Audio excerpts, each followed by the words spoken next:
Hi welcome back to my channel. ఈరోజు కథ wife of నందు రెండో భాగాన్ని వినేద్దాం. ఆ రోజు ఎందుకో నందు ఆఫీస్ నుండి ఎర్లీగా వచ్చాడు. నిద్రపోతున్న కిన్నెరను చూసి ఏమైంది ఈ టైంలో పడుకుంది అనుకుని ఆమెకు దగ్గరగా వెళ్ళి కిన్నెరా కిన్నెరా అన్నాడు. కిన్నెర చప్పున కళ్ళు తెరిచి ఏంటి నందు గారు అంది. ఏంటి పడుకున్నావు, ఒంట్లో బాలేదా అన్నాడు కంగారుగా. అదేం లేదు, చదువుకుంటూ నిద్రపోయాను అంది బుక్కు చూపిస్తూ. అవునా, అంత ఉదయాన్నే లేచావు, అందుకే నిద్రొచ్చుంటుంది. అయినా ఎప్పుడు ఏదో ఒక పని చేయకపోతే కాసేపు రెస్ట్ తీసుకోవచ్చు కదా అన్నాడు. నేను ఏమంత కష్టపడుతున్నానని రెస్ట్ తీసుకోవడానికి? పని వాళ్ళే కదా అంతా చేసేది అంది కిన్నెర. ఒప్పుకుంటే నువ్వు కిన్నెరవి ఎలా అవుతావులే. ఆఫ్టర్నూన్ కూడా ఏమీ తినలేదట నానమ్మ చెప్పింది. ఎప్పుడు చదివేనా, వెళ్ళి భోజనం చేసిరా అన్నాడు నందు. వెళ్తాను నందు గారు, మీరేంటి అప్పుడే వచ్చేసారు అంది కిన్నెర. ఏం లేదు, ఆఫీస్లో పెద్ద వర్క్ ఏమీ లేదు, అందుకే వచ్చేసా. నువ్వు తిన్నాక కొంచెం స్ట్రాంగ్గా కాఫీ తీసుకొస్తావా నా కోసం? అయ్యో, దానికి అంతలా అడగాల, ఇప్పుడే తీసుకొని వస్తాను, మీరు ఫ్రెష్ అయ్యారండి అని అక్కడి నుండి కిచెన్లోకి వెళ్ళింది. ప్లేట్లో భోజనం పెట్టుకొని నందుకి కాఫీ కలిపి గదిలోకి తీసుకెళ్ళింది. నందుకి కాఫీ ఇచ్చి తను కూడా అక్కడే కూర్చొని భోజనం చేస్తూ, నందు గారు, రేపు అమ్మ వాళ్ళ ఇంటికి వెళ్దాం అనుకుంటున్నాను అంది. ఓకే వెళ్ళిరా, దానికి నా పర్మిషన్ ఎందుకు? నీకు ఏది చెయ్యాలనిపిస్తే అది చెయ్యి, దానికి నన్ను అడగాల్సిన అవసరం లేదు. అవును, మొన్నేదో సబ్జెక్ట్లో డౌట్ ఉందని చెప్పావు కదా, నా ఫ్రెండ్ అరుణ్ తెలుసుగా, వాడు కూడా రాయర్నే. నీకు వాడి నెంబర్ ఇస్తాను, వాడిని అడిగితే నీ డౌట్స్ అన్నీ క్లారిఫై చేస్తాడు. ఓకే నందు గారు అంది కిన్నెర. తర్వాత రోజు నందు ఆఫీస్కి వెళ్ళాక కిన్నెర అత్తగారికి చెప్పి పుట్టింటికి బయలుదేరింది. కిన్నెర పుట్టింట్లో అడుగు పెట్టేసరికి ఆమె మామయ్య రాజు జ్యోతిని కొడుతూ ఉన్నాడు. రే, అది చచ్చిపోతుందిరా, ఆపరా, అది ఏం చేసిందంటరా దాన్ని అలా చావు బాదుతున్నావు. మీ బావ వద్దన్నా వినకుండా బంగారం లాంటి పిల్లని నీకిచ్చి పెళ్లి చేసి దాని గొంతు కోశాను. నేను చేసుకున్నప్పటి నుండి దానికి సుఖం లేకుండా పోయింది అంటూ రాజుని తిడుతూ అతను ఆపే ప్రయత్నం చేస్తున్నారు రాధగారు. అయినా అతను జ్యోతిని కొట్టడం ఆపట్లేదు. జ్యోతి ఏడుస్తూ ఉంది, కానీ అతను ఎదిరించే ప్రయత్నం చేయలేదు. రాధగారు మాత్రం తమ్ముణ్ణి బ్రతిమలాడుతున్నారు. అతను మాత్రం అదేమీ పట్టించుకోకుండా, నీ కూతురి జీవితం కాదే, దాన్ని చేసుకున్నందుకు నా జీవితం నాశనమైంది. పెళ్ళై 3 ఏళ్ళైంది, ఇంతవరకు దీని కడుపే పండలేదు. అందుకే దీనికి విడాకులిచ్చి ఇంకో పెళ్లి చేసుకుంటా. నాకు చెప్పడం కాదు, సంతకం పెట్టమని నీ కూతురికి చెప్పు అన్నాడు రాజు. అప్పటి వరకు గుమ్మం దగ్గరే ఉండి వాళ్ళ మాటలు వింటున్న కిన్నెర లోనికి వచ్చి జ్యోతిని కొడుతున్న రాజు చేయి పట్టుకుని, ఇంకొక దెబ్బ మా అక్క మీద పడితే నిన్ను జైలుకి పంపిస్తా అంది. ఏంటి, బెదిరిస్తున్నావా అన్నాడు. బెదిరించడం కాదు, ఇంకొకసారి మా అక్క మీద చెయ్యి వేసి చూడు, నీకే తెలుస్తుంది అంది పోలీస్ హెల్ప్ లైన్కి డైల్ చేస్తూ. రాజు కొంచెం తగ్గి, దానికి పోలీసుల వరకు ఎందుకు? అయినా దీన్ని కొడుతున్నందుకు జైల్లో పెట్టించగలరు, కానీ దానికి విడాకులు ఇవ్వకుండా ఆపలేరు కదా. చట్టం కూడా ఆపలేదు, అందుకే నాకు ఇవ్వాల్సింది ఇవ్వండి. దానితో కాపురం చెయ్యాలంటే నాకు ఏమి ఇవ్వాలో నీకు తెలుసుగా అన్నాడు. తెలుసు అంటూ తన బ్యాగ్లో నుండి మనీ తీసి అతనికిచ్చి, ఇంకొకసారి మా అక్కపై దెబ్బ పడితే ఈ కిన్నెర అంటే ఏంటో చూపిస్తాను అంది. నువ్వు డబ్బిచ్చావుగా, ఇంకెందుకు కొడతాను దాన్ని, ఇక పువ్వుల్లో పెట్టి చూసుకుంటా, ఈ డబ్బులు అయ్యే వరకు అని బయటికి వెళ్ళిపోయాడు. చూసావా వాడు ఏమంటున్నాడు, అసలు వాడికి డబ్బులు ఎందుకు ఇచ్చావు అన్నారు రాధగారు. నేను కూడా ఇవ్వకూడదని అనుకున్నానమ్మా, కానీ అక్కని అలా కొడుతుంటే చూడలేకొచ్చాను. అయినా నువ్వేంటక్క అలా కొడుతుంటే చూస్తూ ఉంటావు, ఒకసారి తిరగబడి చూడు, అప్పుడు ఇక నీ జోలికే రాడు అని జ్యోతి వంటి మీద దెబ్బలు చూసి, అక్క ఇవన్నీ భరించే కంటే మామయ్యకి విడాకులు ఇవ్వడమే మంచిదేమో ఆలోచించు అంది కిన్నెర బాధగా. ఇలా నరకం అనుభవించకంటే విడాకులు ఇవ్వడమే మంచిదని నాకు చాలాసార్లు అనిపించింది, కానీ ఏం చేయని చెప్పు. ఇప్పటికే నా వల్ల అమ్మ నాన్న చాలా బాధపడుతున్నారు. మామయ్యని వదిలేసి జీవితాంతం వాళ్ళకి భారంగా ఉండలేను కదా. మామయ్య ఎలాంటి వాడైనా నాకు భర్తతో ఉంటేనే కదా భార్యకి విలువ, అందుకే ఇదంతా భరిస్తున్నాను అంది జ్యోతి. అక్క, చదువుకున్న దానిపై ఉండి నువ్వు ఇలా సెంటిమెంట్గా ఆలోచిస్తే ఎలా? అందుకే మామయ్య ఎలా తయారవుతున్నారు. ఏదో ఒకటి చేసి మామయ్యని మార్చడానికి ట్రై చేయి, అప్పుడే నీ జీవితం బాగుంటుంది అంది కిన్నెర. ఇది వాడిని చూస్తేనే వణికిపోతుంది, ఇంకేం మారుస్తుంది వాడిని? ఇదంతా ఎప్పుడు ఉండేదే, కానీ రాక వచ్చాం. ఇలా కూర్చో, నీకోసం ఏమైనా తెస్తాను అన్నారు రాధ. అమ్మా, ఇప్పుడు నాకేం వద్దు, నువ్వే ఇలా వచ్చి కూర్చో, కాసేపు మాట్లాడుకుందాం. మొన్న నువ్వు మా ఇంటికి వచ్చినప్పుడు కూడా సరిగ్గా మాట్లాడలేదు. అక్క నువ్వు కూడా ఇలారా అని ఇద్దరిని తన పక్కనే కూర్చోబెట్టుకుని వాళ్ళతో మాట్లాడుతూ కూర్చుంది. సాయంత్రం మాధవరావు గారు వచ్చే వరకు అక్కడే ఉండి ఆయనతో కూడా మాట్లాడాక అప్పుడు ఇంటికి వెళ్ళింది కిన్నెర. కిన్నెర ఇంటికి వెళ్ళడంతోనే పిల్లలు ఆమెను చుట్టేసి, పిన్ని నువ్వెక్కడికి వెళ్ళావు? నువ్వు లేవని మేము హోంవర్క్ కూడా రాయలేదు. నువ్వు లేక మాకు చాలా బోర్ కొట్టింది అన్నారు. అవునా, నేను అమ్మమ్మ వాళ్ళ ఇంటికి వెళ్ళాను. మీరు బుక్స్ తీయండి, నేను ఈలోపు ఫ్రెష్ అయ్యి వస్తాను అంది వాళ్ళతో. వాళ్ళకే కాదు కిన్నెర, నువ్వు లేక ఇంట్లో ఎవరికి ఏమీ తోచలేదు. నాకైతే ఏ పని చేయాలో కూడా అర్థం కాలేదు. అమ్మమ్మ అయితే ఆఫ్టర్నూన్ ట్యాబ్లెట్లు కూడా వేసుకోవడం మర్చిపోయారు. అత్తగారు కూడా అంతే. రోజు నువ్వే కదా ఇస్తావు. ఆ దేశలో ఉండి నేను కూడా వాళ్ళకు గుర్తు చేయలేదు అంది పావని. అమ్మమ్మ మీకు వెళ్ళేటప్పుడు మరీ మరీ చెప్పాను, ట్యాబ్లెట్లు మీ టేబుల్ మీదే పెట్టానని. అత్తయ్య మీకు కూడా చెప్పాను, ఇలా మర్చిపోతే ఎలా అంది కిన్నెర చిరుకోపంగా. ఇక మర్చిపోంలే కిన్నెర, ఒకవేళ మేము మర్చిపోయినా నువ్వు ఉన్నావుగా గుర్తు చేయడానికి. అయినా నీకు మీ పుట్టింటి వాళ్ళని చూడాలనిపిస్తే వాళ్ళని ఇక్కడికి రమ్మని చెప్దాం. నువ్వు మాత్రం ఎక్కడికి వెళ్ళొద్దు. నువ్వు లేని ఇల్లు అమ్మవారు లేని గుడిలా ఉంది అన్నారు విశాలాక్షి గారు. అమ్మమ్మ నేను వెళ్ళి 10 గంటలు కూడా అవ్వలేదు. అంత మాత్రానికే మీరు ఇలా అంటున్నారు. ఇక నేను అని ఏదో చెప్పాలనుకుని ఆగిపోయి, సరే మీరు చెప్పారుగా, ఇక ఎక్కడికి వెళ్ళండి అంది కిన్నెర.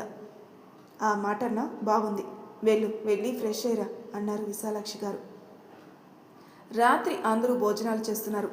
కిన్నెర, రేపు నా ఫ్రెండ్ రోహిత్ కొడుకు బారసాల, మనల్ని రమ్మని మరీ చెప్పాడు. రేపు ఈవినింగ్ ఫంక్షన్, నేను వచ్చేసరికి రెడీగా ఉండు, వెళ్దాం అన్నాడు నందు. ఓకే నందు గారు అంది కిన్నెర. బారసాలు అంటే ఏంటి అంది స్వీటీ. అడిగావా? నువ్వు ఇంకా అడగలేదేంటా అనుకుంటున్నాను అన్నారు విశాలాక్షి గారు. సరే ముందు అదేంటో చెప్పు బామ్మ అంది స్వీటీ. ఇప్పుడు బాబాయ్ ఫ్రెండ్కి పాప పుట్టింది కదా, ఆ పాప పుట్టిన తర్వాత 21వ రోజున ఉయ్యాల్లో వేసి పేరు పెడతారు. దాన్నే బారసాల అంటారు అన్నారు విశాలాక్షి గారు. అవునా, మరి మాకు కూడా అలానే చేశారా? నీకేంటి, మీ అన్న కూడా అలానే చేశాం అన్నారు ఆవిడ. మరి నాకు గుర్తులేదు, ఎలా చేశారో అంది స్వీటీ. మీ పిన్నికి పుట్టిన పిల్లలకి చేస్తాం కదా, అప్పుడు చూద్దుగానలే, ముందు భోజనం చెయ్యి అంది పావని. పిల్లలంటే గుర్తొచ్చింది. ఏరా నందు, నీ ఫ్రెండ్స్ పిల్లల బారసాలకు వెళ్ళడం కాదురా, ముందు మన ఇంట్లో బారసాల ఎప్పుడు జరుగుతుందా అని మేము ఎదురు చూస్తున్నాం. మాకు శుభవార్త ఎప్పుడు చెప్తారు మీరు అన్నారు విశాలాక్షి గారు. నానమ్మ చెప్పింది నిజమే. మొన్న ఫంక్షన్లో కూడా అందరూ అడిగారు, మీ చిన్న కోడలికి ఏమైనా విశేషమా అని అన్నారు పార్వతి గారు. వాళ్ళు అలా అనేసరికి కిన్నెర ఇబ్బందిగా నందుని చూస్తుంది. నేను చూసుకుంటాను అన్నట్టు ఆమెకు కళ్ళతోని సైగ చేసి, అమ్మా ఇప్పుడు పిల్లలకి తొందర ఏముంది? కిన్నెర ఎగ్జామ్స్ అయ్యే వరకు మేమే పిల్లలు వద్దనుకున్నాం, తన చదువు పాడవకూడదు కదా అన్నాడు నందు. అవుననుకో, కానీ ఎప్పటి ముచ్చట అప్పుడే కదరా, మీ పెళ్ళై 9 నెలలు అయింది, అందుకే మా కంగారు అన్నారు పార్వతి గారు. 9 నెలలకే కదమ్మా అయింది, ఏదో 9 సంవత్సరాలు అయినట్టు చెప్తున్నావు. అయినా ఇప్పుడు పిల్లలకేం తొందర, ఇంట్లో వీళ్ళ సందడి సరిపోతుంది కదా అన్నాడు నందు. వాడు చెప్పింది నిజమే కదమ్మా, కొన్ని రోజులు వాళ్ళని లైఫ్ని ఎంజాయ్ చేయని అన్నాడు శ్యామ్. నువ్వు కూడా వాడికి తోడయ్యావా? మీ ఇష్టం వచ్చినట్లు చేసుకోండి, ఏదో మేము చెప్పాల్సింది చెప్పాం అన్నారు విశాలాక్షి గారు. నందు గదిలోకి వెళ్ళేసరికి కిన్నెర బుక్ ముందు పెట్టుకుని కూర్చునుంది. ఆమెను చూసి, ఏంటి కిన్నెర, చదవకుండా ఏంటో ఆలోచిస్తున్నావు అన్నాడు. నందు గారు, మనం తప్పు చేస్తున్నాం అనిపిస్తుంది అంది కిన్నెర బుక్కు పక్కన పెట్టి. నందు ఆమె పక్కన కూర్చుని, ఎందుకు అలా అనుకుంటున్నావు అన్నాడు. అది కాదు నందు గారు, ఇంట్లో వాళ్ళ మాటలు విన్నారు కదా, వాళ్ళు అలా మాట్లాడుకుంటే నాకు చాలా గిల్టీగా ఉంది. మనం వాళ్ళని మోసం చేస్తున్నామే అనిపిస్తుంది అంది కిన్నెర. కిన్నెర, నువ్వు ఎక్కువగా ఆలోచిస్తున్నావు. మనమేమీ వాళ్ళని మోసం చేయడం లేదు. ముందు నువ్వు చదువు మీద దృష్టి పెట్టు. నీ ఎగ్జామ్స్ అయిన వెంటనే మనం వాళ్ళకి నిజం చెప్దాం అన్నాడు నందు. ఏమో నందు గారు, నిజం తెలిసాక అందరూ నన్ను ద్వేషిస్తారేమో అని భయంగా ఉంది. ఇప్పుడు వాళ్ళు నాపై చూపించే ప్రేమ కోపంగా మారితే నేను తట్టుకోలేను అంది కిన్నెర. ఇందులో నీ తప్పేముందని నిన్ను ద్వేషిస్తారు? అయినా మనమేం తప్పు చేయలేదు భయపడ్డానికి. ఇదంతా మన ఫ్యూచర్ కోసమే. మన మధ్య జరిగిన దానికి పూర్తి బాధ్యతని నేనే. వాళ్ళకి నేను సమాధానం చెప్తాను. నువ్వు ఈ ఆలోచనలు పక్కన పెట్టి చదువుకో అన్నాడు నందు. కిన్నెర ఇంకేం మాట్లాడకుండా బుక్ తీసుకుని చదువుకుంది. కానీ ఆమె దృష్టి బుక్ పైన లేదు. మనసులో చాలా ఆలోచనలు మొదలుతున్నాయి. ఇక చదవాలి అనిపించక బుక్కు పక్కన పెట్టి పడుకుంది. తర్వాత రోజు నందు కిన్నెర బారసాల ఫంక్షన్కి బయలుదేరారు. నందు గారు, చంటి పిల్లల దగ్గరికి వెళ్తూ వట్టి చేతులతో ఎలా వెళ్తాం? ఏమైనా గిఫ్ట్ తీసుకుందాం అంది కిన్నెర. అవును కదా, ఆ సంగతే గుర్తులేదు. ఏం తీసుకుందాం అన్నాడు నందు. పాప కదా, చక్కగా గాజులు పట్టీలు తీసుకుందాం. ఏదైనా జ్యువెలరీ షాప్ ముందు ఆపండి. ఓకే నీ ఇష్టం అని జ్యువెలరీ షోరూమ్ ముందు ఆ కారు ఆపాడు. కిన్నెర పాపకి గాజులు పట్టీలు ఇంకా చైన్ కూడా తీసుకుంది. ఎలా ఉన్నాయి నందు గారు అని అతనికి చూపించింది. నాకేం తెలుసు వీటి గురించి, నీకు నచ్చితే తీసుకో అన్నాడు నందు. కిన్నెర వాటిని సేల్స్మెన్కి ఇచ్చి గిఫ్ట్ ప్యాక్ చేయమంది. సేల్స్మెన్ అవి తీసుకుని ప్యాక్ చేస్తూ, మేడం కొత్త మోడల్ నెక్ సెట్లు వచ్చాయి చూస్తారా అన్నాడు. అవేమీ వద్దు, ఇవి ప్యాక్ చేయండి చాలు అంది కిన్నెర. ఎందుకొద్దు, మీరు చూపించండి అన్నాడు నందు. నందు గారు ఇప్పుడు ఇవన్నీ ఎందుకు, ఫంక్షన్కి టైం అవుతుంది అంది కిన్నెర. ఫంక్షన్కి ఇంకా చాలా టైం ఉంది, నువ్వు నీకు నచ్చింది తీసుకో అన్నాడు నందు. చెప్పిన మాట వినరు కదా అంటూ సేల్స్మెన్ చూపించిన సెట్స్ చూసింది. అవేమీ తనకు నచ్చలేదు. అదే విషయం నందుకి చెప్పింది. ఇంత బాగుంటే నచ్చలేదంటావేంటి అంటూ వాటిలో ఒకటి సెలెక్ట్ చేసి ఆమె మెడలో వేసి ఆమెని అద్దం ముందు తీసుకెళ్ళి, ఇప్పుడు చూడు ఎంత అందంగా ఉన్నావో అన్నాడు. అవును నందు గారు, నిజంగా బాగుంది, ఇది ప్యాక్ చేద్దాం అంది కిన్నెర. ప్యాక్ చేయాల్సిన అవసరం లేదు, ఇలానే ఉండనివ్వు అని మొత్తానికి బిల్ పే చేస్తాడు. దారిలో పాప కోసం డ్రెస్సులు ఇంకా కొన్ని బొమ్మలు కూడా తీసుకుని రోహిత్ ఇంటికెళ్లారు. నందు రోహిత్ని అతని భార్య వినీతనై కిన్నెరను పరిచయం చేస్తాడు. కిన్నెర కొద్దిసేపట్లోనే వినీతతో బాగా కలిసిపోయింది. కాసేపటికే ఫంక్షన్ స్టార్ట్ అయింది. అందరూ పాపని ఆశీర్వదించారు. కిన్నెర వాళ్ళు వెళ్ళిన పాపని ఆశీర్వదించి వాళ్ళు తెచ్చిన గిఫ్ట్లు వినీతకిచ్చారు. ఇప్పుడెందుకు కిన్నెర ఇవన్నీ అంది వినీత. ఏదో మా తరపు నుండి చిన్న గిఫ్ట్ అంతే, అయినా ఈ నవ్వుకి ఎన్ని గిఫ్ట్లు ఇచ్చినా తక్కువే అంది నవ్వుతున్న పాపను చూస్తూ. నందు కిన్నెర భోజనం చేస్తుండగా నందు ఫ్రెండ్ అరుణ్ వాళ్ళ దగ్గరకు వచ్చి వాళ్ళని విష్ చేశాడు. ఏంట్రా ఇంత లేట్ అన్నాడు నందు. ఒక కేసు విషయంలో పడి లేట్ అయింది అన్నాడు అరుణ్. మాటలో రే అరుణ్, నువ్వు ఫ్రీగా ఉన్నప్పుడు కిన్నెరకి డౌట్స్ క్లారిఫై చేయి అన్నాడు నందు. తప్పకుండా, డైలీ 7 తర్వాత ఫ్రీగా ఉంటాను, ఆ టైంలో కాల్ చేయండి కిన్నెర గారు అన్నాడు అరుణ్. ఓకే అండి అంది కిన్నెర. వాళ్ళ ఇంటికి వచ్చేటప్పుడు బాగా వర్షం పడడంతో కారు ఒకచోట ఆపాడు నందు. నందు గారు, వర్షంలో తడిస్తే బాగుంటుంది కదా అంది కిన్నెర. బాగుంటుంది, ఎందుకు బాగోదు, ఆ తర్వాత వచ్చే జలుబు కూడా బాగుంటుంది.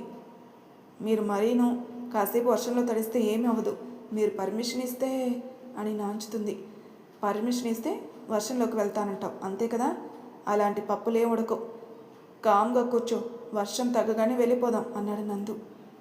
ఏంటి నందు గారు మీరు కూడా, ప్లీజ్ ప్లీజ్ ఇలా వెళ్ళి అలా వచ్చేస్తా అని నందు వద్దన్నా వినకుండా వర్షంలోకి వెళ్ళింది.